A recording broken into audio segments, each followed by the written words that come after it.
But still, that's an incredible array.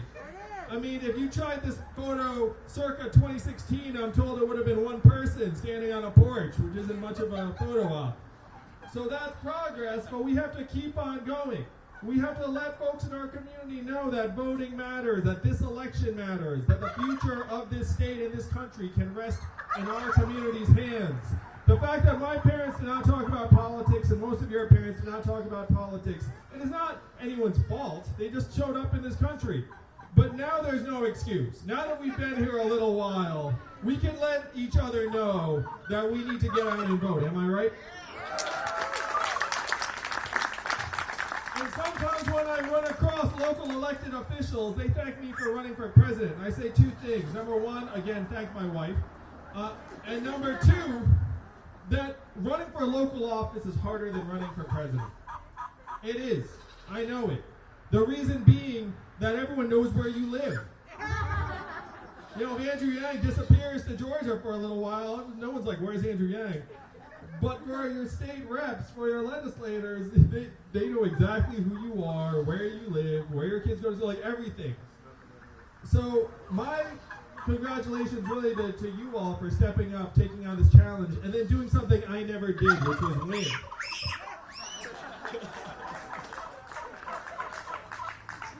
Sort of stuff that, yeah, whatever. It's true. It's true. I'm 0 for 1. I'm proud. It's cool. So what's at stake in this election is a lot of things. But I'm going to say that this one is crucial for the Asian American community to continue our political awakening. An awakening that I believe has the potential to change the face of American politics. Just like Reverend Warnock and John Ossoff can change the future of our country, the Asian American community can change the way that our Americanness is experienced and received. Because there is this persistent perception, I know it, you know it, that we are somehow less American than everyone else. And that is what we must change, am I right?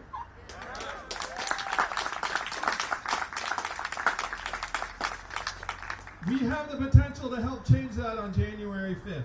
I want you all to imagine the results coming in. Reverend Warnock, victorious. John Ossoff, victorious. Georgia goes blue again. And Asian American turnout is one of the big reasons why. Do you think that will help transform the perception of our community around the country? Yeah! Yes, it will, and we can make it happen. We will make it happen. That's right.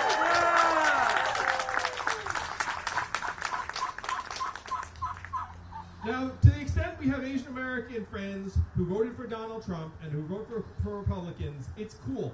I have family members who resemble that. And the question is, how do we bring them over? How do we convince them? And a lot of those folks vote on one issue, and what is that issue? Taxes, that's right. Asian Americans, we just like numbers, we like math. So a lot of Asian Americans think, well, if you keep my tax rate under control, then I can manage the rest. And we have to let them know that, look, that is the wrong way to approach this election. That some people look up and say, we need to have some balance of power in Congress and the Senate. And again, this is not a choice between left and right anymore. This is a choice between a government that's actually functioning and complete dysfunction and gridlock.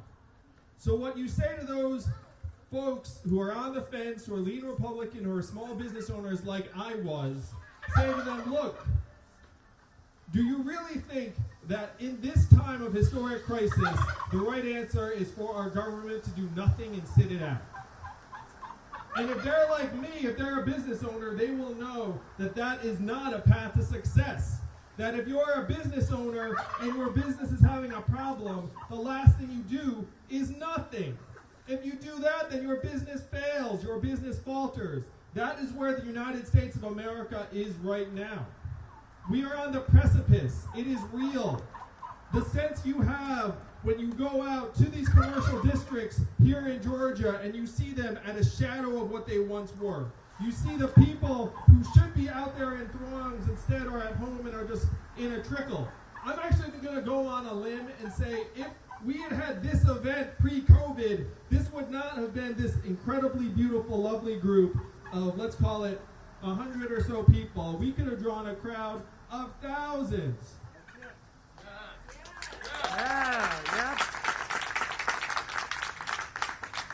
But the path from where we are now to the country that we need to be goes right here through you all, through this vote on January 5th, and through electing this man and John Ossoff to the U.S. Senate.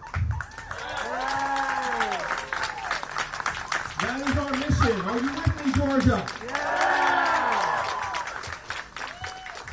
Now, I close these kinds of talks to our community with a conversation I had with my father when I was 12. Again, not about politics. My father was an engineer. He was a lab geek. When I was very, very small, I thought that everyone had a PhD because my dad had a PhD. I found out the hard way that was not true. When I was like, what's your dad's PhD? And then someone was like, here's what his PhD is. And I was like, oh, no, what did I do wrong? So my father comes back from the lab one day, and he's very, very angry. And I say to him, hey, Dad, why are you so mad? And he said to me, when you can't invent anything anymore, at IBM, they make you a manager. So the lab is all white managers and Chinese engineers.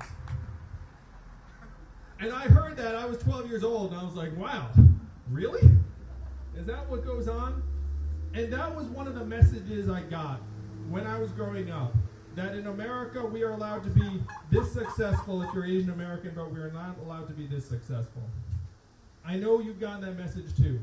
I know you've gotten the message that we are somehow less worthy of the word American than the folks around us. And this is what we must put to rest once and for all. For your children, for my children, for the future of this country.